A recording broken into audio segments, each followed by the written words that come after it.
Luckily, I had to move into the dorms my second year in college, and I had the most nightmare roommate ever, whose name was Mike Gresham. If he's out there, he's not. Why'd that make everyone laugh? For this reason, call out to him when you called say him out by name. But I think, like the reason I say is because like I remember certain names from like my youth.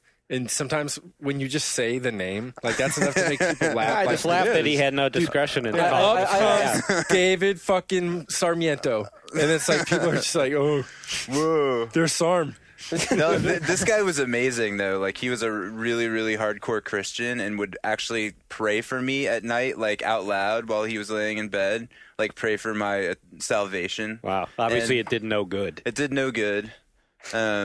And yeah, he was just always in our apartment or in our dorm room, and he would always like, blow his nose into Kleenex and leave the Kleenex on the ground all over the place, car. And his like little stained underwear. It was disgusting. Those were stigmata. I stayed at the library so much that year. It was awesome. Like I studied more than I'd ever studied in my entire life. So. Dude, don't get me on that subject. Yeah, we could go off on our college roommates for the I was just going through the stories. It's tempting that like finding dookie drawers in people's houses. I got a lot of stories about those. You have lots of stories about going through people's underwear drawers? No, just finding them. Like you go to use their bathroom and they're hanging up on the shower thing to dry or something. And then this other time, well, okay. How do you have multiple stories about this? And they're connected too. Okay, so one, and they always involve siblings. So.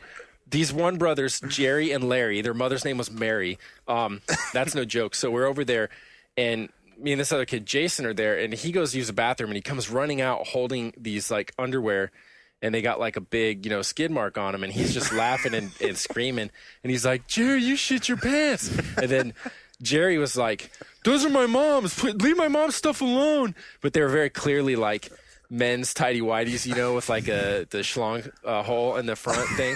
And the air vent. To cut that story quick, basically that was like humiliating for him. But then the next year, Jason had two brothers. He had a twin brother named Shane, and then his little brother Trevor. And they would always have this situation where one of the older brothers would share a room with the younger one, or they'd switch so the two older brothers had one. And during one of these phases, we went over to help them move the furniture from one of the rooms into another, and we pull out the dresser to take it to the other room. And down behind there's like a stack of shitty underwear. And immediately you just start screaming and laughing. And he's like, dude, those are Trevor's. And then Trevor, the little brother, picks one up. And it's all like total, like Trevor was like 6 years younger. He's like, these are mine. He's a little shit talker. Those are the guys when I talked about skin farting, where like you do that.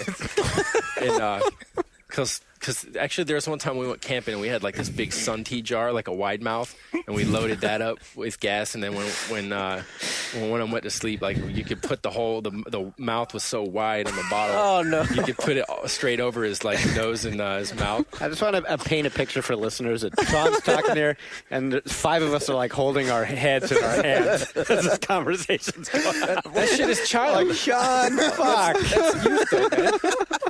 Okay, the final 2 more stories on that. No, these were good kids. They had this shitty St. Bernard, and like their whole yard was nothing but like a St. Bernard mud pie because of the thing. But inside their house, I swear, there was so much shedded St. Bernard hair that if you started in a corner and you started peeling up the layer, you could have pulled out the floor plan of their fucking apartment, of their house, made in St. Bernard hair, and then laid it out in the street.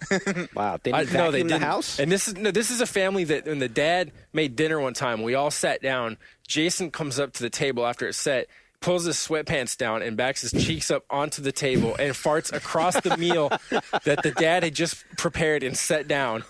And we're already sitting there waiting to eat, and then just pulls the pants back up, sits down, and grabs his fork. Wow. I'm not, that's what. Wow. Yeah, that's some serious shit. Where did you grow up?